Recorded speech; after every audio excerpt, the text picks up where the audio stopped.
Hello, everyone, and welcome to Season of AI.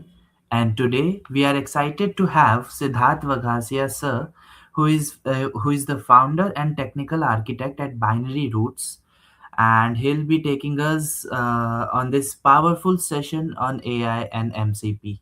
So, if you are looking to stay ahead in this world of tech, this is a session you won't want to miss. So, without any further delay, I would like to invite Siddharth sir to take us on this exciting journey. Thank you, Sudhanshu, and welcome everyone to this seasons of AI. And in this seasons of AI, we are specifically talking about MCP, right? Which is basically kind of new terminology which has evolved in last probably 8 months or an year or so. And we are going to talk about the fundamentals, and we will specifically talk about the fundamentals and see some demos around C sharp. So, before we start, let me introduce myself. I am Siddharth Vaghasia. I have around 16 years of industry experience. I'm a founder of a company called Binary Roots, where we basically help organization to utilize Microsoft technology. I'm based in India. I am from Gujarat, and I specialize in Microsoft 365, SharePoint, Power Platform, Teams app development, and Copilot and AI as the time demands, right? I'm always passionate about creating or simplifying workflows and building innovative solutions around different technology stack. I like to contribute to open source community, and hence I had been an Microsoft MVP since last 5 years on Microsoft 365 development. I also contribute to some of the open source PNP open source repos which are there, where we kind of contribute the reusable components and everything. And outside of office, yeah, I am father of twins. I like to watch movies, play badminton, cricket, etc. This is my social handle. This is my LinkedIn QR code. If you want to connect with me, please connect. If you need any help, any guidance around, always happy to help the community. So with that, let's start today's topic. And before we start today's topic, we wanted to kind of understand how does a typical AI agent or an application looks like, right? And if you see here, since the coming up of the generative AI, right, and the LLMs and everything, where we understood that the LLMs are basically so powerful, it has so much of intelligence built in, where it is able to understand the language in the natural way, like the human talks. It is able to understand the context, and based on that context, it is able to do the reasoning, right? And a typical application which you can think of behind the scene is like ChatGPT or Copilot or Cloud AI, etc., right? Wherein we as an end user, what we can do is we can basically ask the LLM model. The LLM model is trained on the public data which is available over the internet, on how and on what it has been trained on, and it is able to give us the response in the natural language which we whatever we would have asked, right? And if you have seen the trend or the popularity of the chat gpt since it came, right, it was like very much ahead of what any other technology has been adapted in a very recent time, right? And behind everything, we have LLM, which is basically like the large language models. We can call it as a brain, right, of the artificial intelligence. It means that that is the brain which basically takes care of most of everything.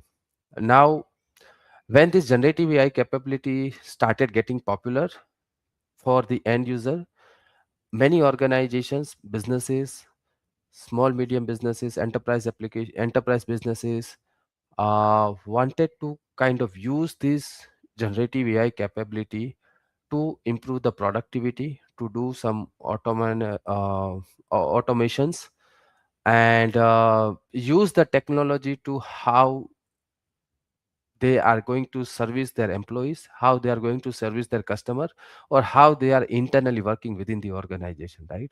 Like, so if we have a technology, why can't we use the technology to basically improve the productivity? And that is where the kind of the concept of an agent came in. It means that any typical application which we were building before the agents or before the generative AI. Yes, we used to create chatbot. Yes, we used to create different kinds of AI based application which was already there. But with generative AI, the paradigm has basically shifted. And now, because the organization wanted to adapt, they wanted to create their own agents and everything.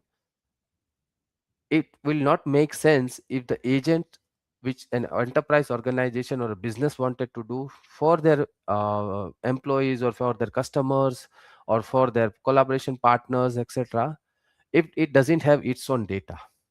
If you wanted to have an agent which basically works only on the public data, you already have tools which are available, right? I mean, the ChatGPT and the other applications which are available.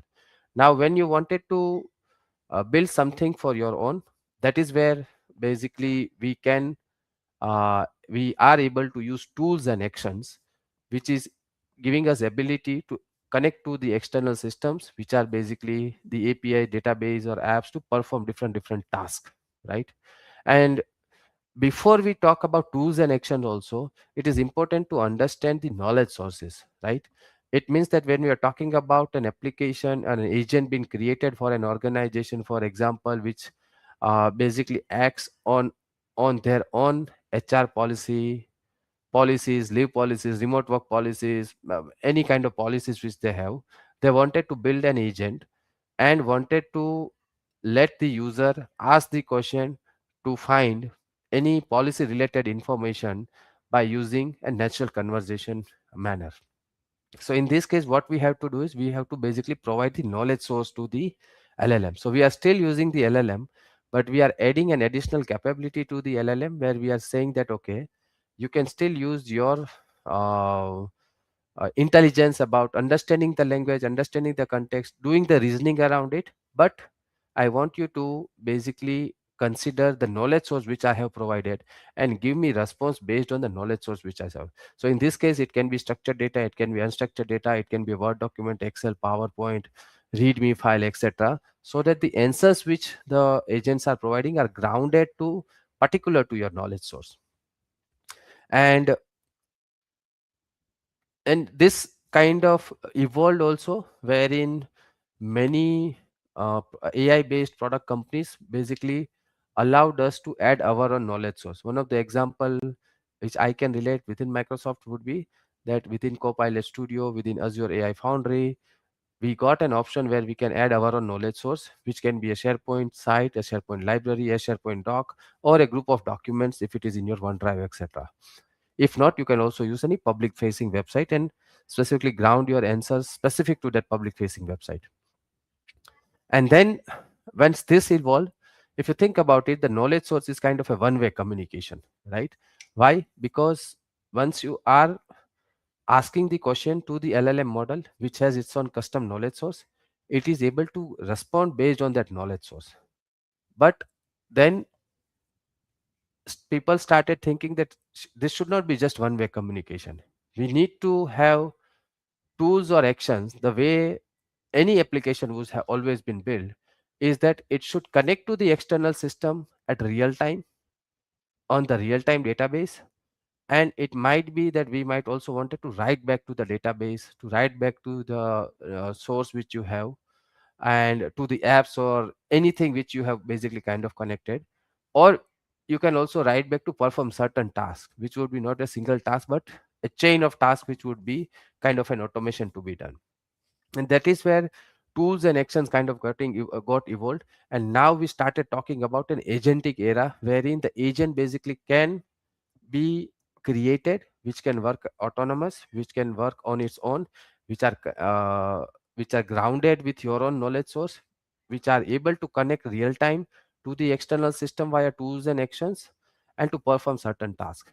It means that it kind of started becoming very much similar to how API or RESTful APIs was kind of getting popular.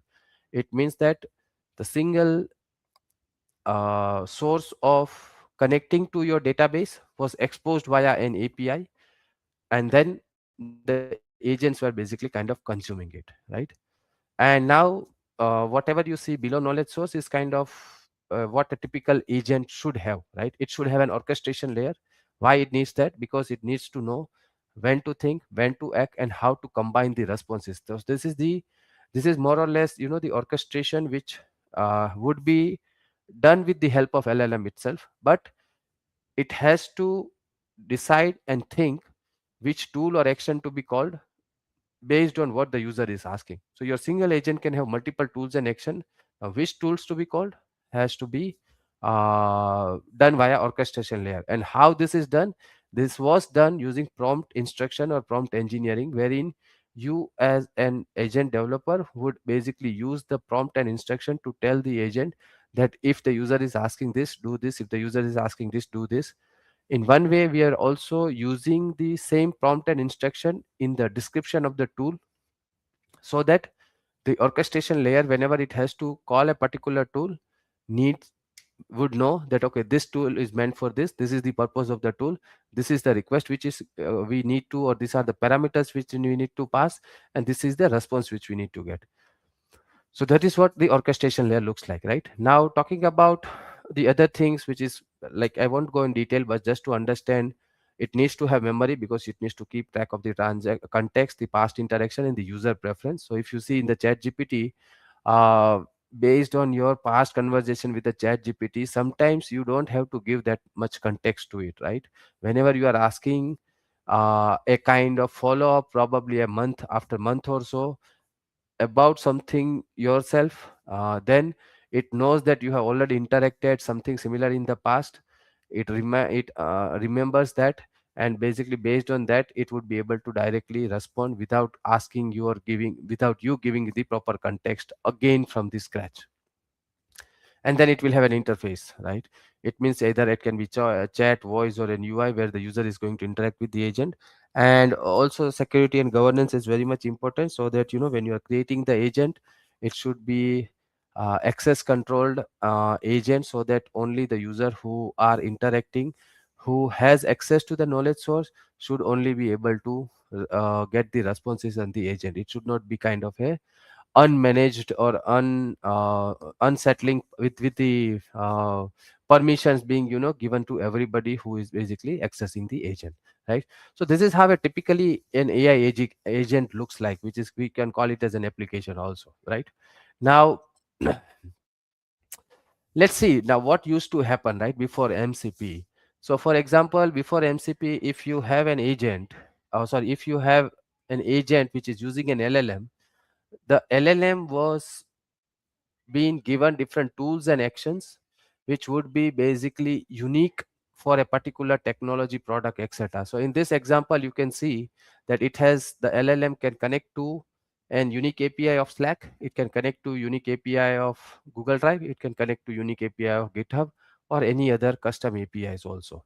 It means that LLM is directly interacting with the APIs, which is basically tools, and then using the response, it is going to respond it back. Now in this case, if you think about it, every product company or an every developer who wanted to expose the tools to the LLM model for their agent usage, this kind of come this in a way is basically what had happened with the API also, right? Now any product companies which was built has their own user interface through which you would be able to do what the purpose of, or what are the features of that particular product. But to customize or to extend, they have to give us SDKs which would be in form of APIs, so that if you want to interact, or if you want to integrate into your custom application, if you want to do some automations, if you want to write some scron or schedule jobs, the APIs were being exposed, right? Now same APIs are being used while creating the agent, so that if I wanted to create an agent which can access data from my Google Drive, I can use the Google Drive API. I can build my own agent, which would go and call the APIs from the Google Drive, respond, send the data back to the LLM, and then the LLM would take care of generating the answer in the natural language way based on the prompt and instruction which we would have given, right? Now, so here, if you think, the responsibility lies on the product companies which are basically exposing the API to the LLM model for you to basically use it in the agent, right? And same way, what happened was uh, it was kind of being used as in where every agent or an app has its own custom plumbing. So when we talk about plumbing, means that when you are building an agent, if you know that it's a Google Drive API, and within Google Drive, if you have, for example, 10 endpoints which are there, one to access the of a listing of the files, one to access the list of folders, one to access the list of get a particular file, one to get the list of permissions of the file, one to get the shared links. These all endpoints were there. Now, based on the user instruction, you would have to tell the LLM or in the prompt that if this is done, call this, if this is there, call this, kind of in a way in the instruction. Now, I'm talking about multiple APIs basically or tools being added into the LLM, right? So in this case, because the product development team, when they are exposing the API, also need to make sure that the API has the proper tools and instruction and descriptions which are available. The integration was kind of slow, repetitive and fragile. Why? Because we have to do it every time. And as the third point says, it basically requires very heavy prompt engineering to guide the model. So without the proper prompt engineering and instruction, the model would not know which APIs to call and everything, and which endpoint to call within that API itself, right? And there was no consistent contract for the agent to call any external system. It was kind of, the tools were basically kind of coupled with the specific app, means that me as in the product development company who, when we are exposing the API, I am telling the LLM model this to be done, this is how it's supposed to be done. Now, this was before NCP, okay? And then as the technology evolved, as we started seeing the problems, that is where we got MCP, which is basically a model context protocol. It means, as the name suggests, it is basically a protocol which is written for the models, which is kind of an open standard, so that there can be a controlled connection between our AI application and the external data sources and tools.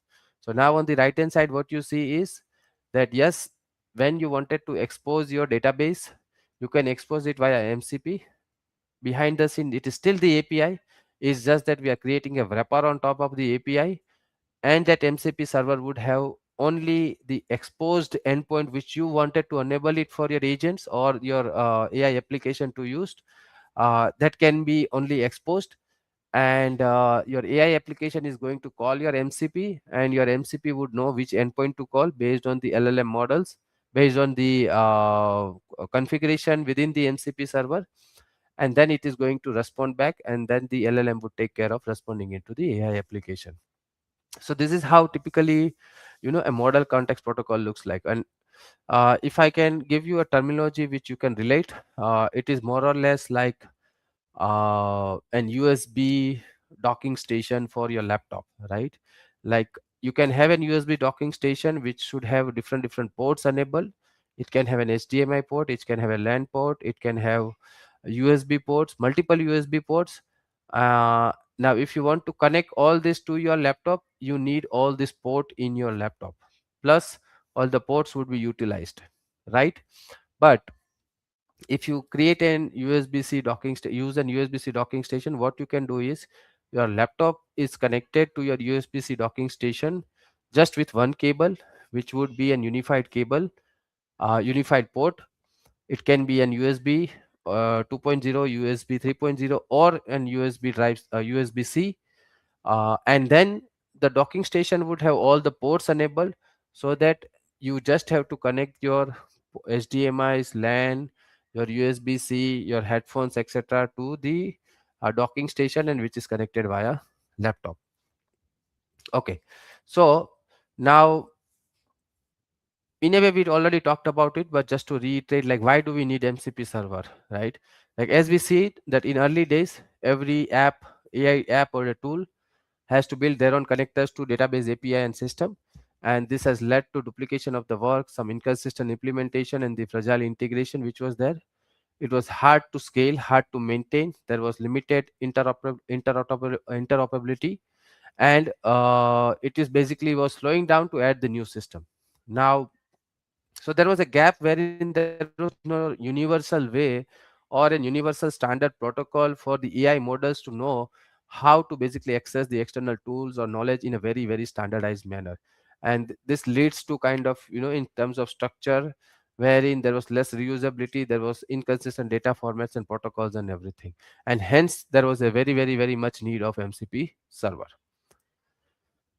Now, as we understood what is MCP server, why MCP server, we also have to understand what is typically an MCP architecture kind of based overview looks like, right? We had already seen in the diagram which was there, but if you think about it, there would be an MCP client. This can be an AI agent client, which can be an chat GPT or GitHub Copilot or your custom user interface, which is basically given to the end user. So it is kind of a hosting app which is a client which needs this kind of AI capability. And then there would be an AI MCP server, which basically kind of handles the protocol communication and the tool management, because this is where, by creating an MCP server and the definitions, we are telling that, okay, this MCP servers, this many tools are available, what is the purpose or description of each of the tool, and what would be the request object parameters, what would be the response parameters. And then that MCP server would basically be calling an external tools, would have its own external tools which are connecting to database API, etc., right? So these are all the resources which we can tell. Now, to understand even bit better about MCP, there are three primitives which we have to think. The tools, which we already talked about, which are basically the callable functions for performing certain actions or to connecting to the system. Then we are talking about the resources, which are basically the structured and unstructured data for the context and grounding. And then there are prompts, which are basically the reusable templates for the consistent UI interaction. So it means that with the using the prompts and everything, we are telling the agent or the LLM model about the purpose of that MCP server, etc. Right? And now, uh, let's see how that when we are going to create an MCP JSON file, which basically defines an MCP server or an endpoint, these three primitives, right? How it is going to look like. So the first to start with would be the tools, right? So it's basically like AI callable function, as I said. It means you are defining in the way of JSON, saying that, okay, this is the name of the tool, which is send email. The description of the tool is that it is going to send an email to a specified recipient, and the input schema would be of type object, where you have to get to subject and body, which is basically kind of mandatory. In certain cases, there would be also an output schema, where you are going to tell what would be the output of the response from the API or the external tool which we are connecting, right? This is a typically a tool looks like. So if you think about it, it is more or less self-explanatory that we, by mean of defining an JSON file or an JSON object, we are telling that this would be the definition of my tool and the name of the tool. And when you are creating that MCP server and this MCP JSON file, the actual code to send an email, consider this as a function calling, right? So like there should be a tool wherein actual functionality to send an email has to be written by the API team or by you if you are creating your own MCP server, right? If you already have the APIs which you have already been created, which is being used in your current applications or which you are exposing, you then just have to create an MCP server combining all these tools and endpoints by creating an MCP JSON file through which you would be able to connect. But if you need a specific MCP server or a tool and endpoint specific to the agent, then you have to kind of work it out. And we will see, we will create a um, hello world API, and then we will create then or expose that API as an MCP server, right? Now, second things are resources, which we are talking about. So resources are more or less basically the knowledge sources, right?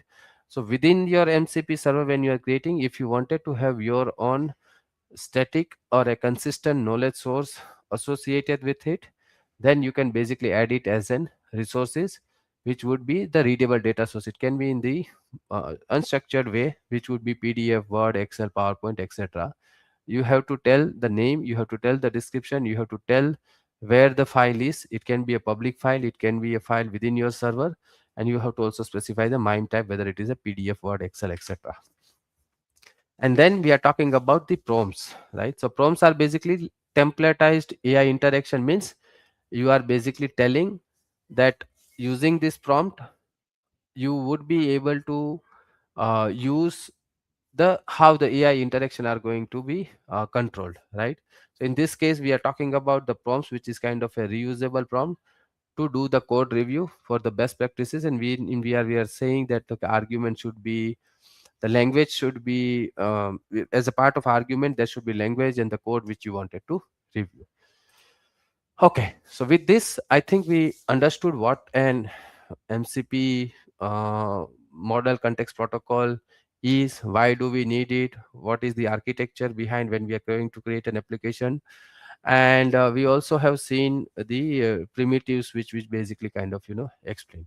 Now to show you the demo, what we are going to do is we are going to create an hello world application using Visual Studio Code but using C Sharp. Okay, and we are going to use .NET to kind of create the project, to create the API endpoint first, and then we will expose it to the as an MCP server, or we'll start the MCP server, and then we will use the GitHub Copilot, okay, as a client to call or to respond based on this MCP server. Okay, so with that, let me do one thing. Let me start a new window here, and let me bring this side, and we will use Visual Studio Code, right?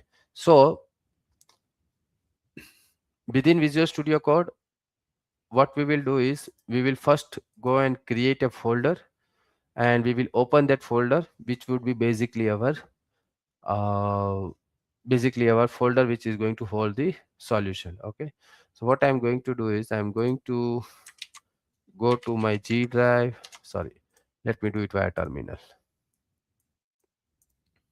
So we'll try to use command line tools. So I'm going to my folder, samples, I'm going to MCP servers, and I'm going to say mkdir MCP demo seasons of AI December. Okay, then I'll go into that folder and I am clearing my chat window. Okay, now this is where kind of fun starts. So what we will do is we will use the command line tools itself to create the no project. If you are comfortable doing it with an UI based interface like Visual Studio or everything, more or less the process remains same. It's just that the NuGet package which we have to use within Visual Studio Code, you can install it via command line tool, you can install it via interface if you are using Visual Studio. Okay, so for now we will say .NET, right, new console application. I want a new console application, and the name of the application should be my first, yeah, let's call it as my first MCP, right? So what this is going to do is this has created a new console application, and now what we need to do is we need to open the folder so that we can see the code, right, what it has generated. So if I go here, sp samples, MCP servers, MCP demo, and my first MCP. So let me open this.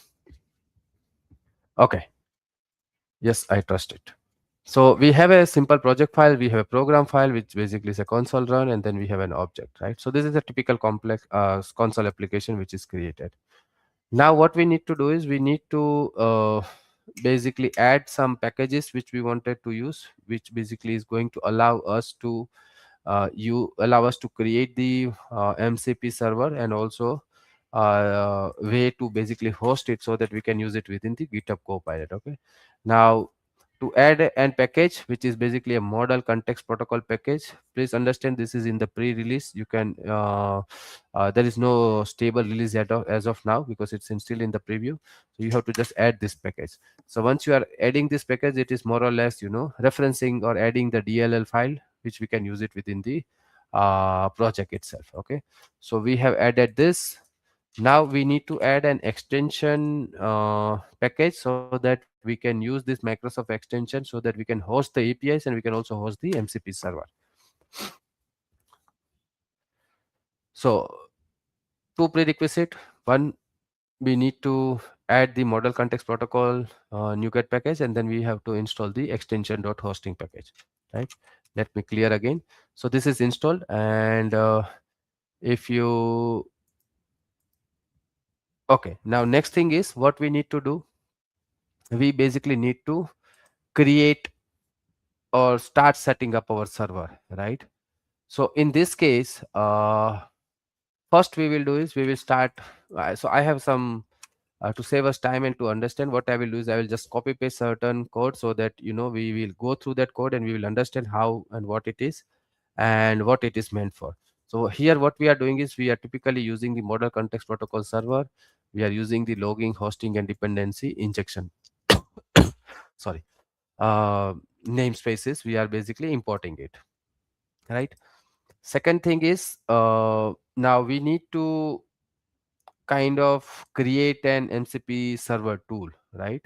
Now within that server tool, what we are going to do is we are going to kind of create an two tools here in this case, for example, right? Which is going to echo back the message which we are sending it to the client, but with a prefix which we would be, hello from C sharp, and whatever the message would pass. And again, we would have one more reverse echo, basically, which is going to reverse the message which we have sent and send it back to the user. Okay, to keep it simple, to understand that this is how it would be. So if you think about it, what this does is this is basically kind of a function which we have written. The parameter which it takes is message, and then what it is returning back is it is returning back the hello message by prepending some text, and here it is basically reversing the message. Okay, so we have created the tool. Now now what we need to do is we need to make sure that we are actually, like, this is typically writing a function, right? Now what we need to do is we need to kind of start the server or write some method so that we can build the MCP services, and then we can start the this thing also, right? So in this case, first is we need to create a builder application, which is basically uh, an application builder, so that we can use that builder object to basically kind of add the services, and in this case we are going to add the MCP server. So we are using build MCP builder object to add services, which is MCP server. We are telling it that it has to be a standard IO protocol with tools from the assembly, means you have to load all the tools which we have created. And then what we need to do is we need to basically kind of start the uh, build so that the server is basically up, right? Now what this is going to do is this is going to basically, what we have written is we have written a way to create the APIs and everything, right? Now this can work as a standard console application, right? But because it's an MCP server which we are creating with our own standard tool, within this tool what you can call is you can call your own API, you can call your own database system, or everything, right? But now we have yet not created anything related to MCP server. So how are we going to do that? For that, what we will do is we will go to our folder and we'll create a folder which would be .vs code, and within VS code we will create a file, and name of the file would be MCP JSON. Okay. Now when we do this, what it will do is it will basically tell us uh, to generate the code. So basically we are getting the reference to generate the code, and if you see here it says add server. So let me add server. When you click on add server, it is going to tell you what kind of server you wanted to create. You wanted to create a local command that implements the MCP protocol. You want to use HTTP, which is a remote server MCP protocol. You can use npm package, docker image, etc. So we'll use the command stdio for simplifying things, and then we are saying which command to run. So in this case what we have to do is we have to run the .NET command, right? Because if you would have run this application, what we would have done is we would have told .NET run, so that the application basically runs. So we are running it, but we are running it via MCP server now. So I'll say yes, my command is .NET run, sorry, .NET, and then what we will do is we will say the name of the server, right? So let me just call it as first MCP server. Okay. So now what it did, it is basically created the JSON object within your MCP server, and it has servers, and the name of the server, the type is stdio, the command to run is .NET, and then there is arguments. Right now the arguments are empty, so this is where we have to basically kind of write something. If you would have add the command as .NET run, you would have added few more parameters here also, but because we have not added, it will not do. So I am saying, going to say I wanted to run a project, yes, and I would say yes, I wanted to run a project which is basically the MCP C sharp project. Okay, so it is saying MCP, but let's just change the project path. So you have to add, you have to copy the path, and you have to paste the path here. But what I will do is I will say like this, yes, and this one, right? So we are basically pointing to an C sharp file. Now, okay, it still says error, but let's see if we are able to restart it, right? So once you have built the server, you need to start the server, right? So I'll try to restart the server. Okay, it says that you are intended to run a global for, but the prefix /n did not found. So I think the problem is with this directory file. Okay, so let me do one thing. Rather than adding a relative URL, I'll just say I wanted to copy the path of the project file. I'll paste it, and then I'll fix it so that the escape characters are done, right? Okay, now let's see if we are able to restart the server. No, it is yet not starting. So let me clean this and let me say restart. Okay, possible reason to include /r. We are missing something. What we are missing? Stdio server argument looks okay. This looks okay. Fail to pass the message. You intend to execute .NET program, but .NET run does not exist. Oh, yes, I made a mistake here. If you see, I made a semicolon mistake here because there was nothing called as .NET run semicolon. Okay, so let's see and let's try to restart this. Perfect. Now you see our MCP server is running. It says, and it if you click here, it says, you know, like you can restart it, you can stop it, etc. So now the MCP server is running, and what we are going to do is we are going to use, as I told you, that we are going to use a GitHub Copilot for basically using the or calling the MCP server, right?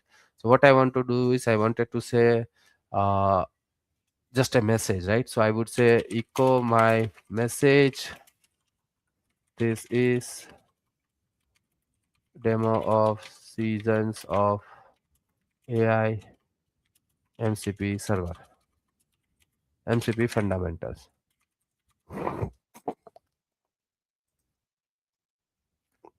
So I am enabling the latest ChatGPT model. That is fine. And if you see here, what it is saying is that, okay, I found a command and I wanted to run this command, which is to echo this one. Do you want to run this, right? I'm allowing it, and what it did is it has echoed back, but no, this has not called our MCP server. So let me try again and say echo my message. This is my message. Can you echo this?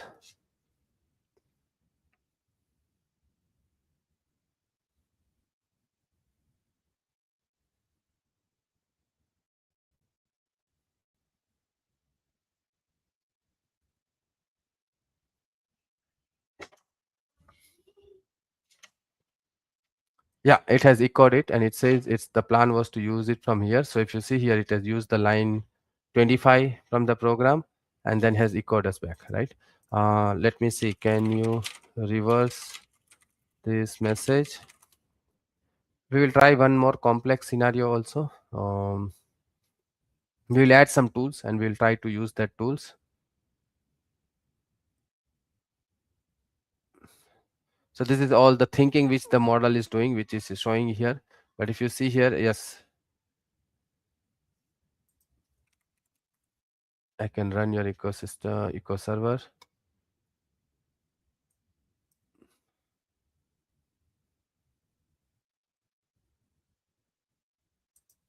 Yes. So if you see here, it has basically echoed the reverse message. Okay, I think I need to restart it once. Just give me a second.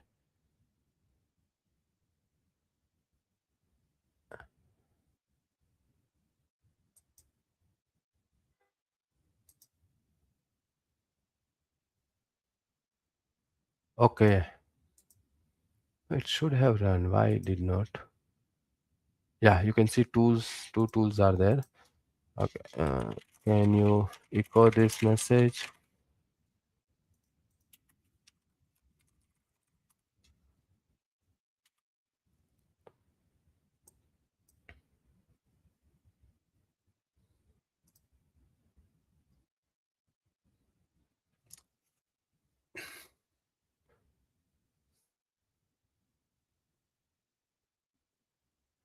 Okay, let's do one thing. Rather than this, we will add our own tools. Okay, it has actually used the MCP server itself to basically run the program. But now what we will do is we will create an additional tools to this. Okay, so for that, what I have is I have basically added some tools which are basically text tools and everything. So let us first stop this. Okay.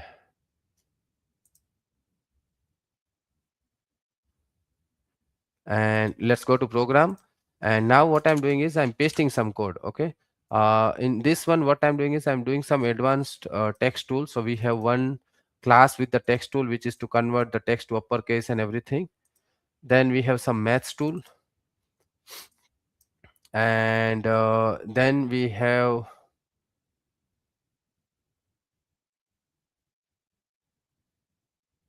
and then we have some utility tools also. Okay, so now what we will do is we will use this same file, okay, with the same definition. So I don't need to change anything into my MCP JSON file. Why? Because we are still using, going to use the .NET run and everything. The only thing I need to do is I need to make sure that the new tools are kind of exposed, right, to this tool. And I will say just show configuration, it is fine. Show output, the connection has stopped. Okay, fine. Now let's try this with the new tools which we have created. So I'll again start the server. I'll first clear this and I'll start the server. And okay, the connection state, it is running. And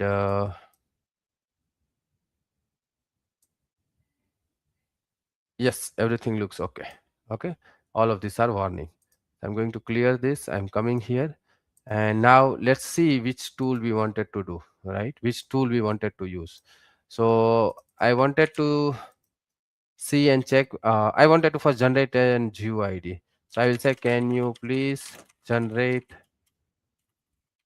a GUID? So if you see here, by default, what it did is it's saying that okay, I will generate now sorry, so now if you see here, it is using the MCP server, it is giving us the response. In the previous case, because the task was very common, it was actually echoing by using the public LLM models also, but it was also saying about our system. Like for example, here if you say, it says that okay, I can echo this message, I can do a plain echo and I can do an MCP echo, which is basically from your MCP server, right? So that is how it was able to kind of find the tool. But now it says here that, okay, I'm going to run generate GUID function, which is basically a generate GUID function. And it asking us that this is going to run from an MCP server. Do you want to allow it? I will say yes, allow it.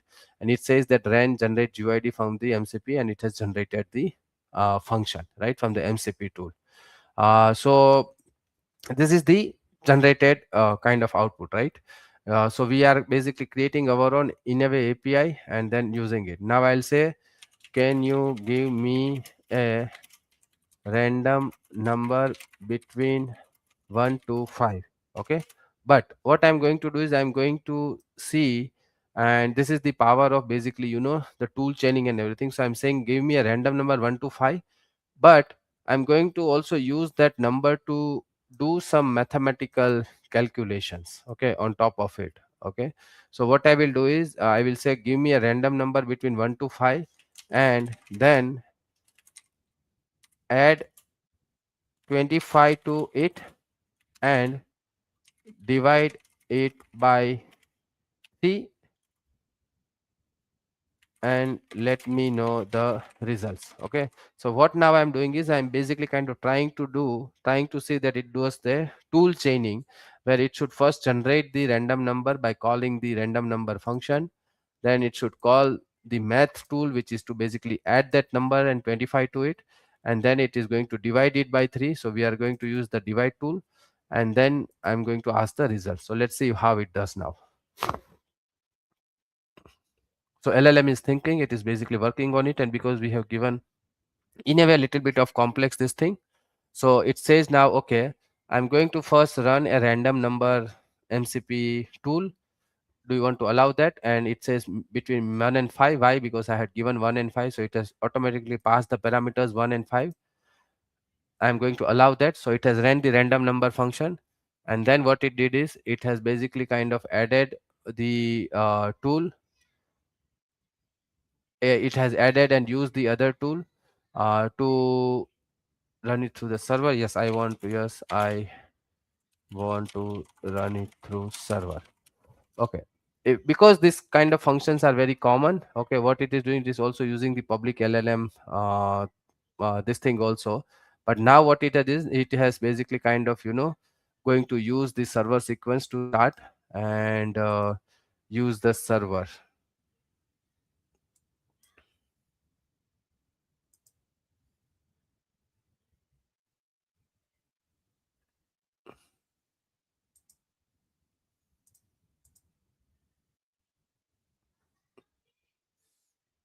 So it is now doing the second to-do list, which is first one is completed, like the .NET run is completed.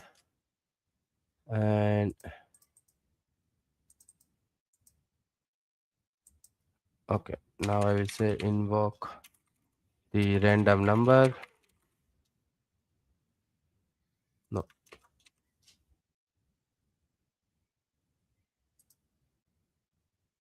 1 minute, I think.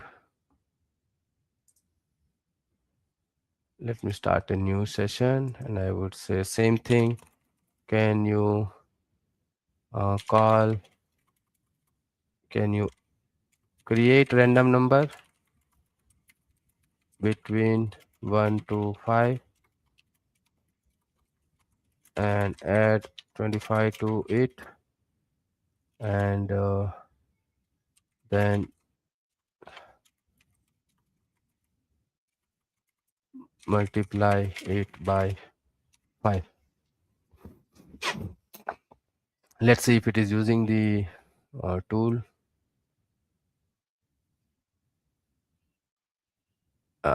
No, I don't want you to build it. I want you to call it. No, I want to skip this.